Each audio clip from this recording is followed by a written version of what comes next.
పద్మశాలి సేవా సమితి ఆధ్వర్యంలో పద్మశాలి సమాజాన్ని ఆదుకునేందుకు అనేక సేవా కార్యక్రమాలు నిర్వహిస్తున్నామని కేంద్ర మంత్రి కిషన్ రెడ్డి అన్నారు.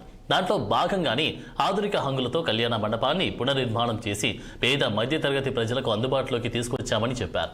అంతకుముందు ఆయన సికింద్రాబాద్ వెస్ట్ మారేడుపల్లి నెహ్రూ నగర్లో రెనోవేషన్ చేసిన పద్మశాలి కళ్యాణ మండపం ఆయన ప్రారంభించారు.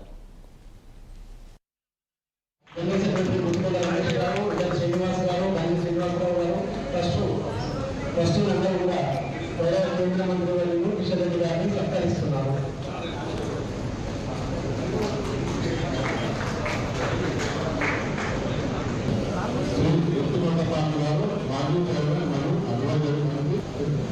ఇప్పుడు మా సమాజంలో ప్రభుత్వానికి క్రితంగా పద్మశాలి సేవా సమాజం 6 లక్షల ద్వారా సేవ చదువుతాం. అదేవిధంగా మాకు రాజ్యసభ సభ్యులు మాకు చైర్మన్ సికింద్రాబాద్ సేవా సమాజం అదేవిధంగా